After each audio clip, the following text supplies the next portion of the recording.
video of the MX5 I bought about a week ago, and it's already been sold. I didn't own it a week before I already had a deposit put on it. So I guess the obvious question is why? Why have I sold it so quick?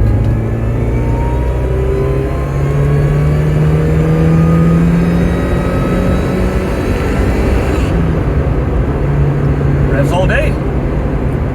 Well, that isn't the reason. It goes alright, it's not what I call fast, but it's not slow.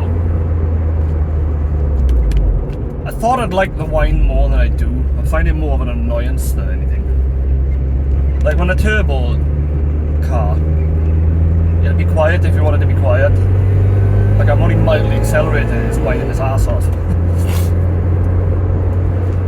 So when I was selling the Escort, I thought this is such a paradox. I'm in a position where the Escort is technically worth what I was asking for it, 3,000 and a quarter. But because the paint was really in bad shape, it wasn't worth it.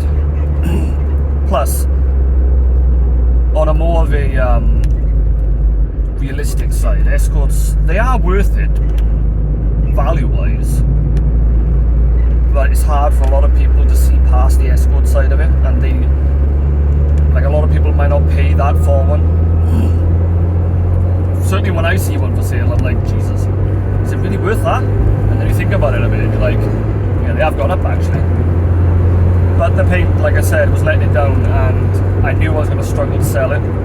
So this guy Kevin come along, and he was messaging me on eBay, and he said, I got a Supercharged MX5 if you want to swap. And I was like, huh. And I almost went straight away, I like them. But I thought, alright, I'll entertain him. So he showed me pictures, and I thought, okay, it looks like it's in good condition, quite standard, only done what's needed.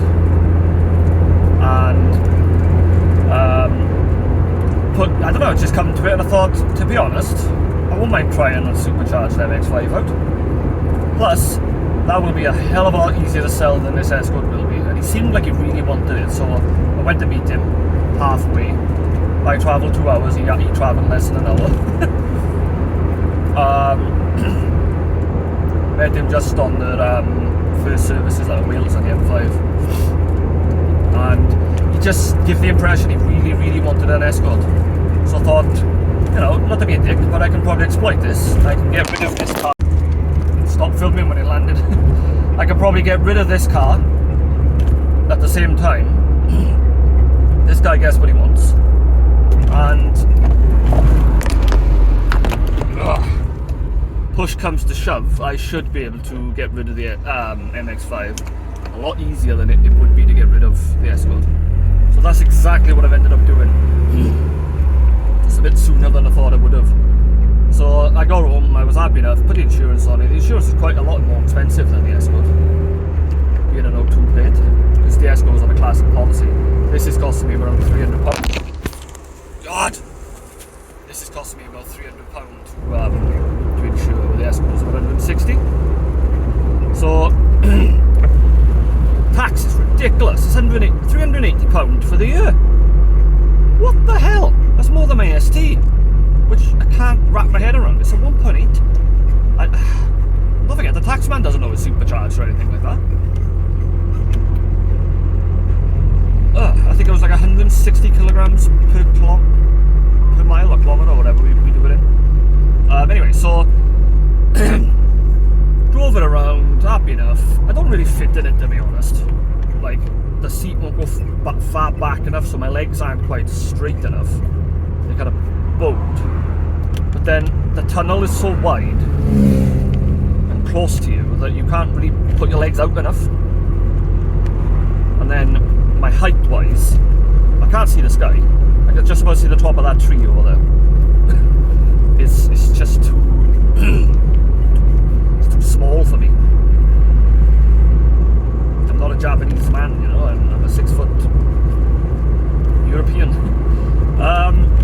So no, I'm just too high. I can't really see all that much above me. It's got sun visors. I haven't got a clue what for, because the roof is my sun visor. And then when I took the top down, I'm not all that fussed either. I feel too exposed. I don't feel like it's something that I enjoy. Having a roof down. Aston Martin. So, yeah, it's just not me. It's just not a bit of me.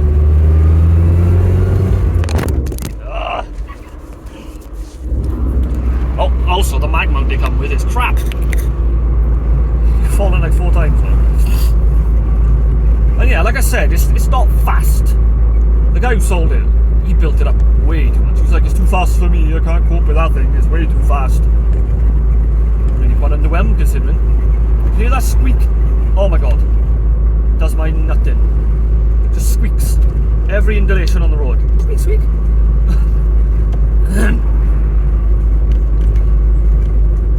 don't know what's doing it, it's coming from the back suspension somewhere.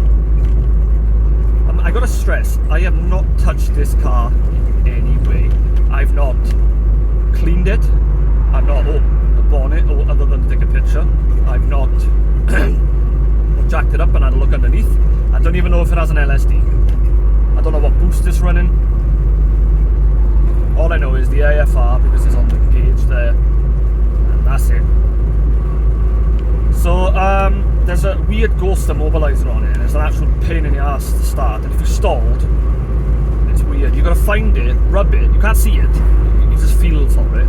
You just about hear a relay tick, and it controls the fuel pump. So you hear the fuel pump relay tick, and then it comes back to life.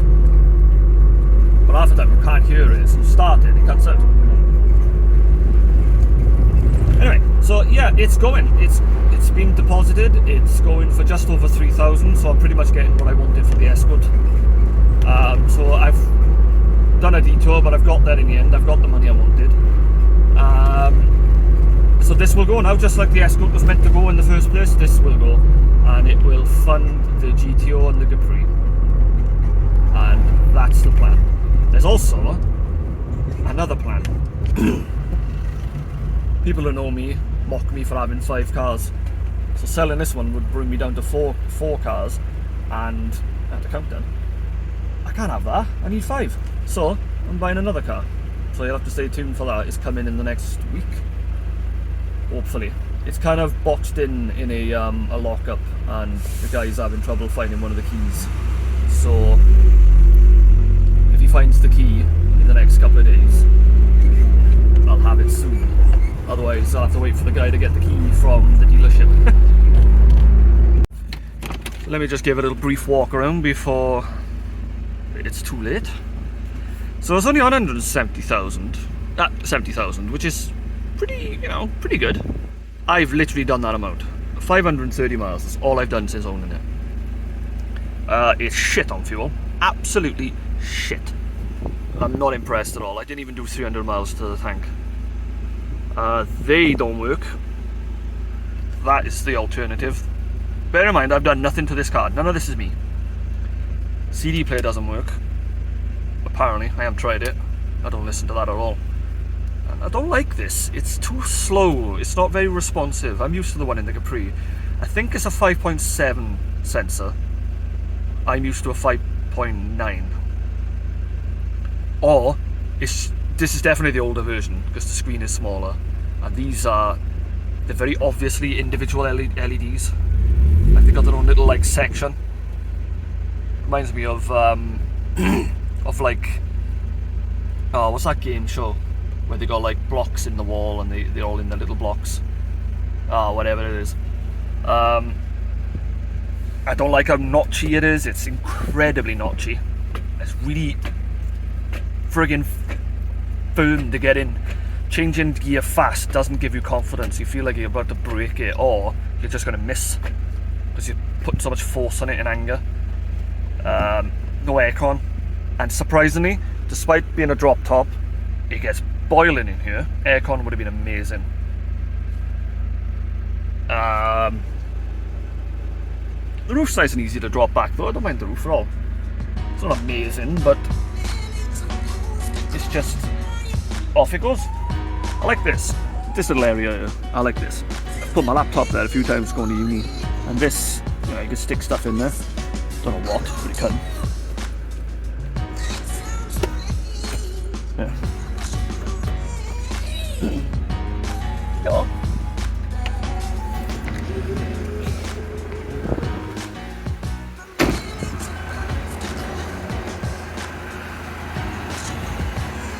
don't be fooled, it's not blue like it looks on camera. It's actually a very aqua kind of greeny colour. And you can see the difference in the paint here. The bumper's been resprayed at some point and it's not quite a match. The alloys are apparently off a special edition, something or other, I can't remember. They're not my cup of tea, not what I would have kept on it. You can hear how negative I am about the car, can you? I'm trying not to be. Excellent turning circle on it. It's really refreshing compared to the ST. The ST can't turn for shit. This, it turns on a penny. It's idling away quite nice. It's got projectors. It's got HIDs in there as well.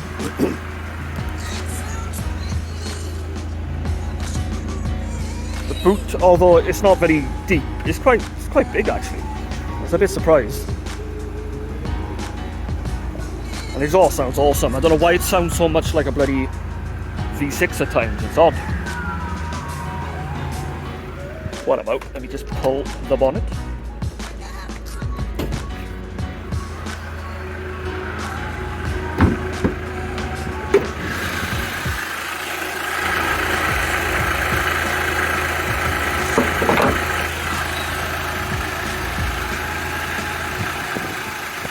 Again, I've done nothing.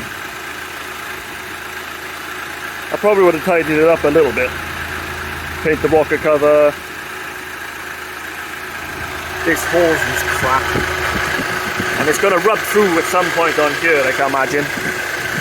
There we are. It's already trying to go. Look.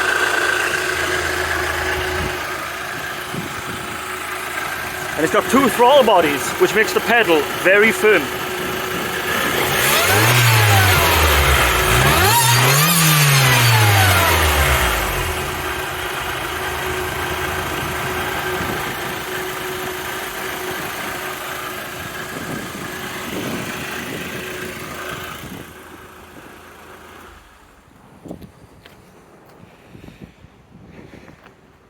I don't really know what to say about it. There should be loads I should be ready to say, but I haven't got anything to say.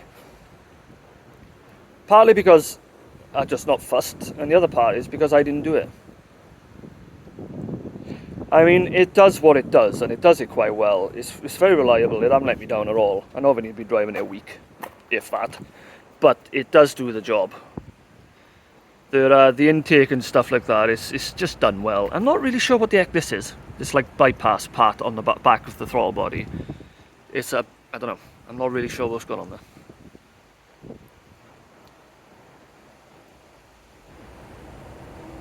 Like this will, is it, I don't know, is it a blow off valve or something?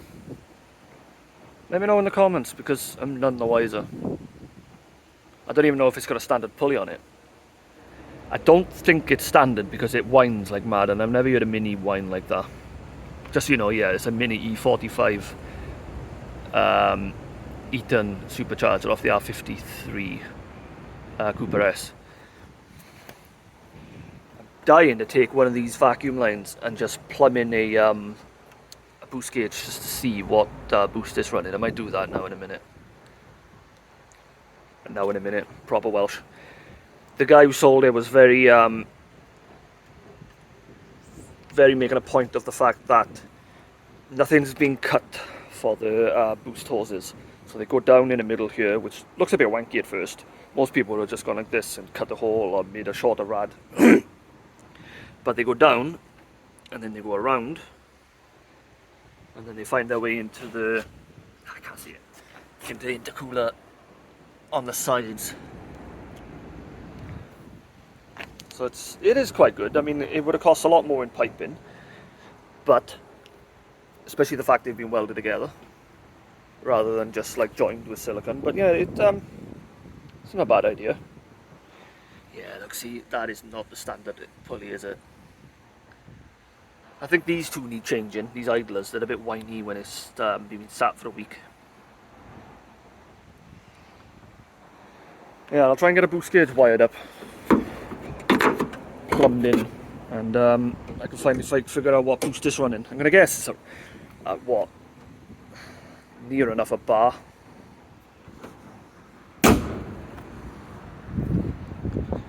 So yeah, there's not much more to say.